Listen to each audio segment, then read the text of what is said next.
So you have a street glide, fine and dandy, right? And your street glide has front turn signals and a headlight. Cool, it's supposed to. But we're missing a couple little somethings here. Passing lights, driving lamps. Why do they not come on everything? We're going to rectify that here today.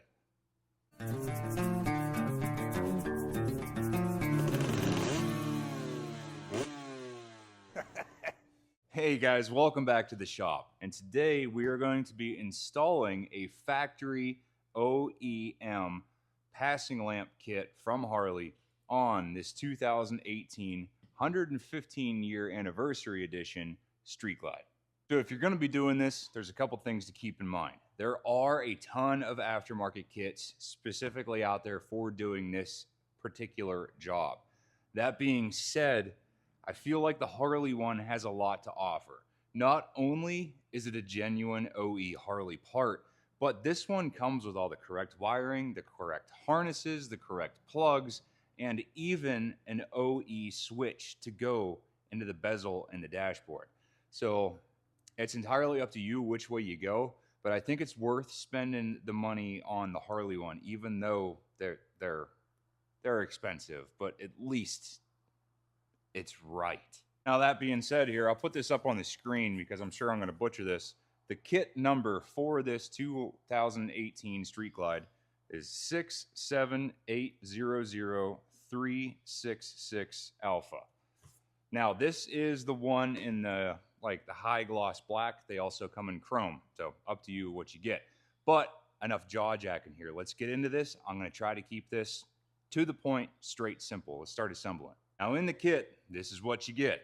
We got the two brackets that are going to replace the existing ones, turn signal housings, some brackets, the OE switch, a little bit of hardware here, and then the passing lamp buckets. All this stuff simply goes together. Now there is an instruction booklet that comes with this, but it's not fantastic. So work along with me here. We just need to snake the wires up through these things, do a little bit of pinning on the plugs, and then there's some wiring to be done. Now there's the way that they want you to do it, and then there's the way that I'm gonna do it. Stick with me, I promise. All right, so to get this thing going, we're gonna need some hardware. We gotta kinda loosely put these things together for now, and then we can get into the wiring. So to start this out, just pick one side. It's gonna be the same for either. Grab one of these rubber plasticky washers that are in the kit, go over the wiring on the passing lamp housing, and up over the stud.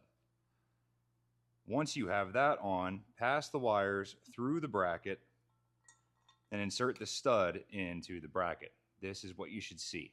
Now when it comes to fastening these, first thing we're going to want to install is this weird beveled washer, like it's half an acorn looking. Put this guy with the dome facing in. So just like this. Put her down on over the stud. Then install this internally toothed lock washer next. And on top of that, we will finish it off with a slim 9/16 nylock nut.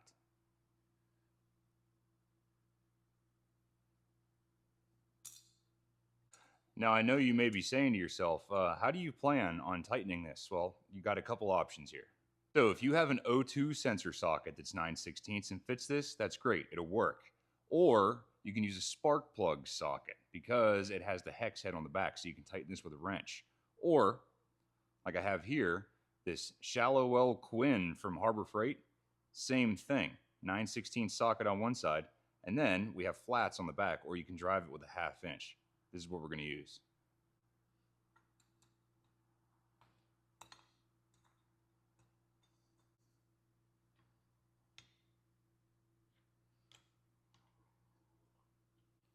Now, Harley-Davidson does call out a torque spec for this, but let's be honest, if you're doing this yourself, you know how much is enough.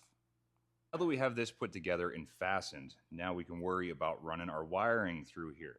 So if you see here, on the inside of this socket, there's a little passageway right there. We're going to run the wires up through, they're going to come out of that hole right there, and then we just continue them on back through this hole, and they will eventually come out here.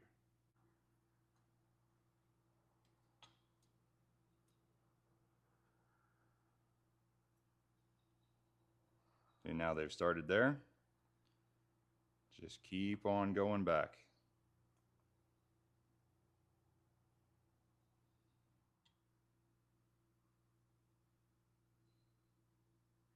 And there we go.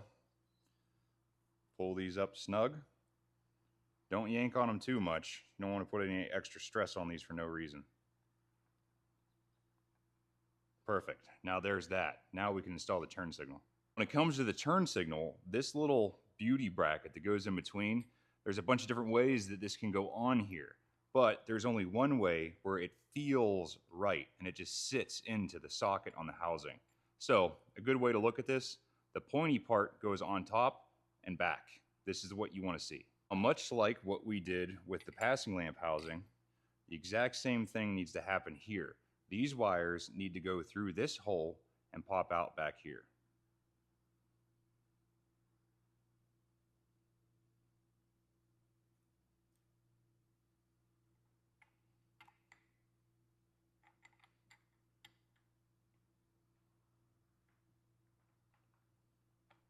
This is what you should be left with. Now we can fasten this part together. The assembly for the turn signal is much more simple than the passing lamp. Once you have everything cradled in there where it's supposed to go, you take one of these included longer bolts. These are the only ones in the kit. Put on a split washer, and they've already included Loctite on the fastener. We go down through this hole in the top, through the spacer bracket, and into the turn signal housing. Then we will tighten this down with a 3/16 Allen head. Be absolutely sure when you're doing this that you're not pinching any of the wires in the process. Just take your time, make sure it's going together properly. There you go. That's one side completely assembled. So we got one done. Do this exact same thing again for the other side. Once you get both of these looking like this, meet me back here. Alrighty, now this is where we should be. Both of them completely assembled, nothing wired yet. That's what we're getting into now. This is the one part where the instructions that came with the kit is actually useful because it tells you what wires go in what pin on the connector included in the kit. This is important. Follow it. According to the diagram here, with this plug that's included in the kit, we want blue in number 1, violet in number 2, black in number 3, and gray and black in number 4. Now, if you look here real close at this connector, with the clip on top, looking at the wire side, not the receptacle side, the wire side. Starting from right to left, we have 1, 2, 3, 4. So according to that diagram, we got blue on the most right, violet in number 2, black in number 3, and gray and black in number 4. Like I mentioned earlier, we're going to follow the rules here for most part until we get to now. So in the kit, they include a couple heat shrink butt connectors. I am not a fan of these. I have worked on a lot of motorcycles and a lot of like outdoor construction equipment, and these things are the enemy to any machine that lives and works outside in the elements. You're just asking for trouble with these. In this assembly that you've already made, you may have noticed putting it together that we have 2 black wires. What they want you to do with this butt connector is to join the black wires together, so then you only have one terminal that goes into the plug.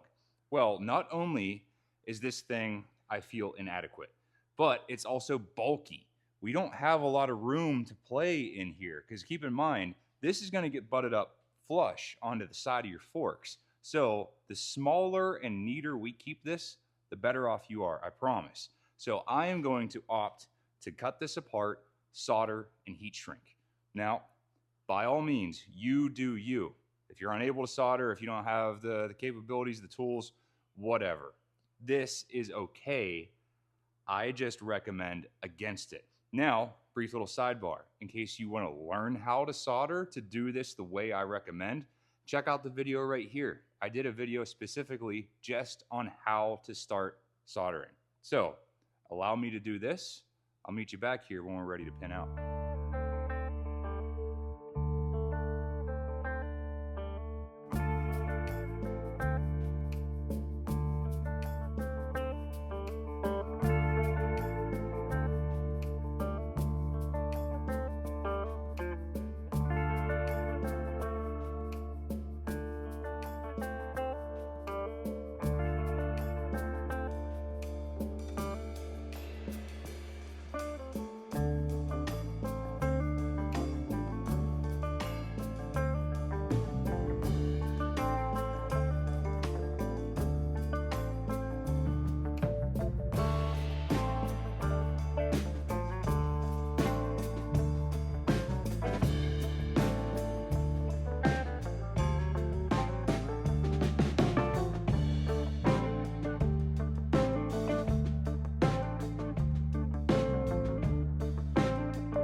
Alrighty, now that's complete, and it's got a little taste of how I chose to go about this process.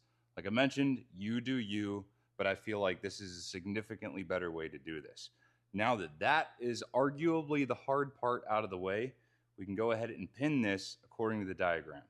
According to that diagram, we want the black and gray wire in pin 4.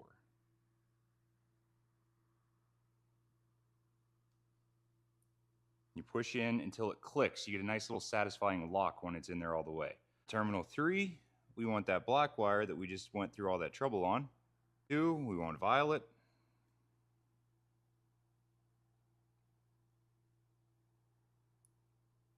And number 1 is blue.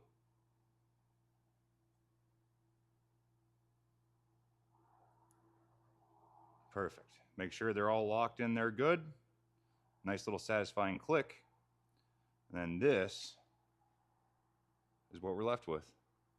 Exactly like the assembly process. Do this exact same thing on the other one. All right. Now our assembly here on the bench is done.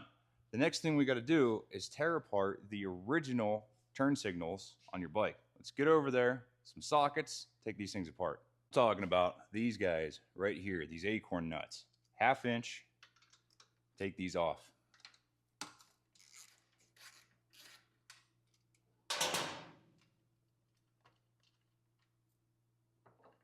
Once you have these removed, you will see a plug that looks very similar to what we just assembled over there on the bench.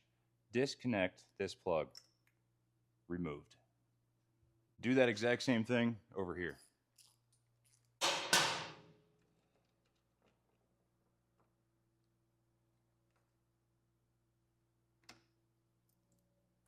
That's that. Now, I know you're all jazzed up to throw these things on here, but not yet, killer. We got to do another step before we get to that point. Remember, we got to put a switch in this thing. It's way easier to rip apart this ignition bezel housing now while all that stuff is still off and out of the way. So I strongly suggest stopping now and doing that. Don't worry, I'll bring you in and show you exactly how to do it.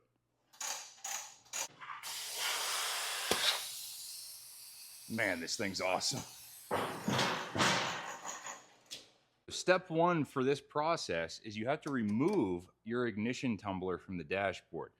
Now, relax. It sounds bad. It's not. It's a super simple procedure.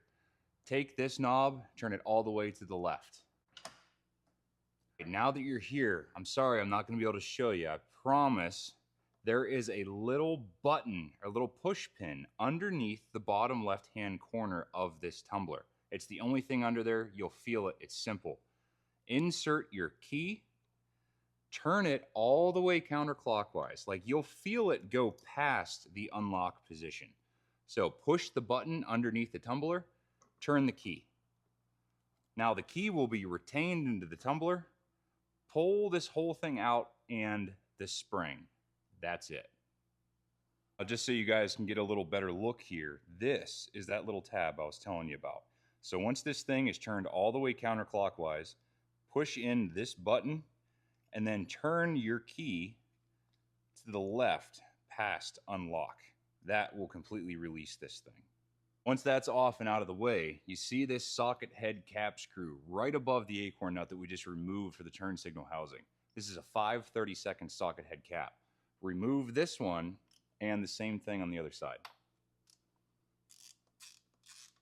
Now that you have those screws removed, you will notice this guy is free to move. That's good because we got to get behind here and remove all this crap. Once you get this thing loosened up and you can get your hand in here, behind these buttons, whether you have buttons or they're just blanks, there are still factory plugs that go into them. Reach up underneath this thing and unplug them. There's only one tab, push and pull. Now this bezel is free to come out so we can take out that blank on the left side.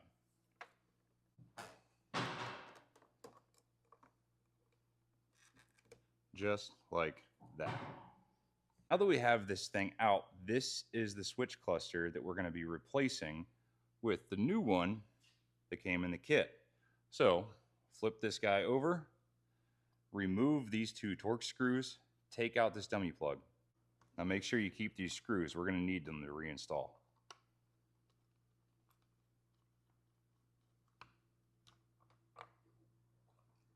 Once that guy's out of there, make sure you got it facing the right way. Put that thing in there, reinstall your screws. Cool, this is done. Let's throw it back on. Here's a better quick look at these plugs I was telling you about back here. Now once you get this back into place, do not forget to plug these back in.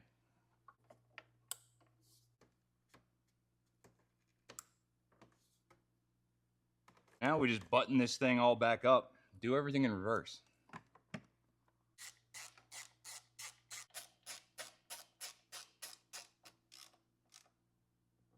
Nice. That's done and out of the way. Throw your ignition back in. Now, since you kept the spring in there like a good boy, this will be easy. Put it back in the same orientation, all the way to the left. So you want this thing like pointing at 9 o'clock. Just put it in and undo what you did. Throw the ignition down in there. It only goes in one way, don't freak out. Push it down. Remove your key, that's it. All right, now we can install the passing lamp assembly. So there is a left and a right to this, and trust me, you will know immediately if you have the wrong one, because it'll be upside down. So we're just gonna plug this guy into where we unplug the factory turn signal, bolt it up using the factory hardware. Plug this guy in until she clicks. Perfect. Make sure everything's tucked up nice and neat. Goes right over where that was. Reuse the factory acorn nuts.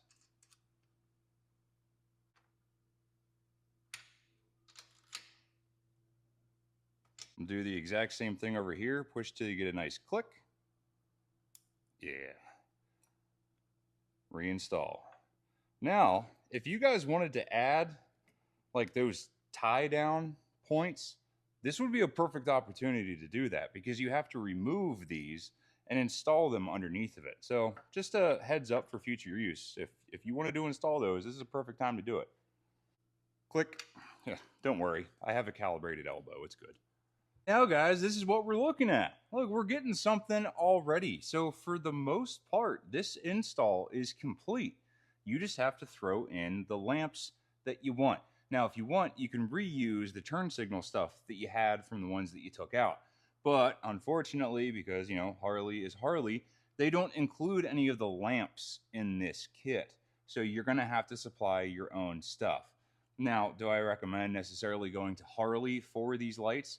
No, because they are crazy expensive and there are way better aftermarket options out there, which actually we're going to do a follow-up video on doing the lights on the whole front of this thing. Any idea where I might be getting headlights from? Man, it's going to be sweet. But at least for sake of argument for right now, I'm going to throw the factory ones back in the turn signals, and we're going to save the lamps for later. Now, just in case you guys have never done this before, front turn signals that are also marker lights are 1157s. That means they have 2 filaments inside of them. If they are 1156, they only have 1 filament in them. Just so you know, there's a difference. Go ahead and insert this in the socket. It only goes in one way. Push it in against the spring tension, and about 1/8 of a turn to the right. That's it. Take your little cover here with the screwdriver notch on the bottom, right down at 6 o'clock. Snap it in. Insert the bulb. A little bit turn to the right. We have our notch for the lens facing down. Snap her in. And here we go with a function test. Key onto accessory. Nice. We got our turns. Right turn working. Left turn working. Awesome. 4-ways are working. What about our high beam? We're still good there? Good. Shouldn't have any issues. And our button illuminates on the dashboard. Now, like I mentioned, I do not have the lamps to go in these passing lamp buckets yet because I'm waiting to get everything. We're going to completely revamp the front end of this motorcycle. But for sake of argument and to prove that our install is good, we're going to use a multimeter and simply check the socket to make sure that it turns on and off with the switch that we installed in the dashboard. So let's do that. We'll turn the ignition on. Turn on this switch. You guys can see a little green light coming on. Awesome. Take our handy dandy voltmeter here set to DC volts and simply just put the probes inside the plug where the bulb will go. 12 volts. Awesome. Let's see if that changes with the switch. Switch off. Nothing. Switch on. 12 volts. Looks like a success to me. Well, guys, that about wraps up the install for the passing lamp kit on this 2018 Harley-Davidson Street Glide. Now, like I mentioned, there are aftermarkets or the OE. It is entirely up to you which one you go for. But I really, really do like this factory Harley kit. Not only for the looks, you know, the paint's going to match, everything's going to work, the wiring's there, the correct plugs are there, you get the switch, all the factory looks, but all that stuff does come with a price tag. It's hefty. So it's entirely up to you. Do your homework and make sure you get what you want. Now, that being said, I will do my best to link everything that we used here down in the description of this video should you choose to do this project for yourself, which honestly, I really think you should. It's not all that involved, and it's a good little like side evening project. And man, whenever it comes to motorcycles, being able to see and be seen is never a bad idea. Adding forward driving lights to your motorcycle is always a great idea. Now, that being said, I apologize for not like finishing this out and showing you what this thing is completely done. But we got a lot of stuff coming up for this here motorcycle. We're going to completely change the front end of this thing. Make sure you stick around. You're going to want to see it. We'll see you next time.